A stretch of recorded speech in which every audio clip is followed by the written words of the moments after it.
Здравейте! Казвам се Боряна Петкова и преподавам биология и здравно образование в Средно училище Свети Кирил и Методий, град Пловдив. Днес ще се запознаем със света на едни от най-малките организми, които познаваме, а именно представителите на царство Монера, бактериите и цианобактериите. Царство Монера обединява най-малките едноклетъчни организми, които наричаме още прокариоти или доядрени, като самото наименование ни подсказва, че при тях липсва ядро и наследственото вещество е свободно потопено в цитоплазмата. За пръв път бактерии са наблюдавани и описани от холандския търговец и учен Антони ван Льовенхук през далечната 1683 година.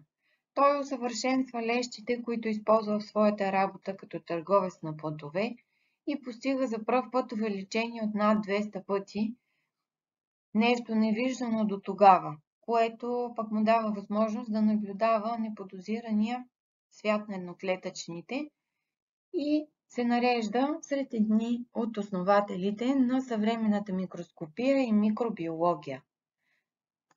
Днес знаем, че бактериите са разпространени навсякъде около нас. Можем да ги открием дори и там, където други земни обитатели не биха могли да съществуват. Например в ледниците, горещите извори, дори солените води на Мъртво море, където наистина са единствени обитатели. Знаете ли, че водите на Мъртво море имат толкова висока концентрация на соли, че са толкова гъсти, че хората не могат да плуват, а буквално се носят отгоре им. Но да се върнем към света на бактериите и да видим как изглеждат те в действителност. Наблюдаваме бактерии под микроскоп при различни увеличения. Бактерията, която наблюдаваме в момента, се нарича Escherichia coli. Тя нормално населява в големи количества дебелото черво при човека, но при попадане в друг орган или кухина на тялото, тя се превръща в патоген и може да причини различни заболявания. Ето и при увеличение 1000 пъти. Съществува голямо разнообразие от форми, които наблюдаваме при прокариотите. Част от тях са кълбовидни, ги наричаме коки, други имат пръчковидна форма и се наричат бацили, а тези с спирална форма – спирили. Представителите на царство Монера могат да бъдат групирани според начина си на хранене. Много от тях са автотрофни организми, като фотосинтезират, а пък други използват необичайни източници на храна, като амоняк, сяра, желязо, окисляват ги и използват енергията за образуване на органични вещества. Други, както виждате, са хетеротрофни, като голяма група от тях са паразити в други организми, а други са сапрофити и се хранят с останки от растения и животни.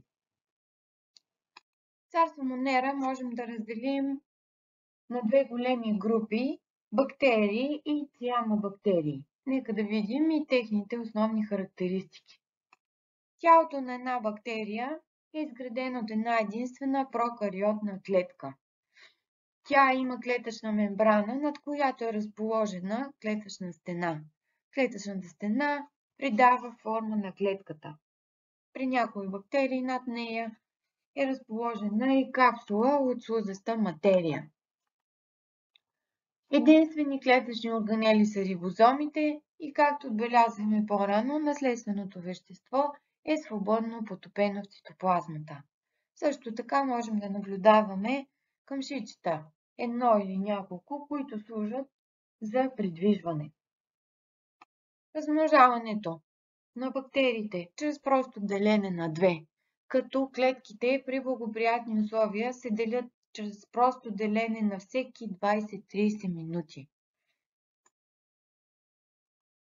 Нека да видим различни етапи при размножаването на бактерията през интервали от време. Както виждате, скоростта на нарастване при благоприятни условия е доста висока.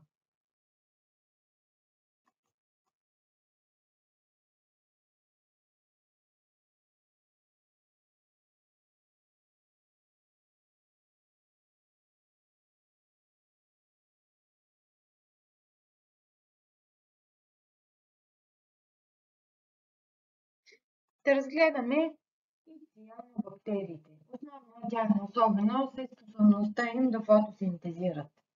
Те са 10 пъти по-големи от бактериите и при много видове са свързани в веришки, нишковидни структури.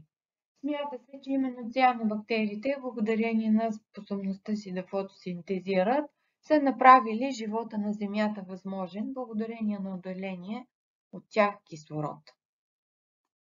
Размножаването при цианобактериите отново е чрез просто делене на две, като при тях наблюдаваме също така и разпадане на колонията при колониалните, разкъсване на нишката при нишковидните също може да бъде наблюдавано.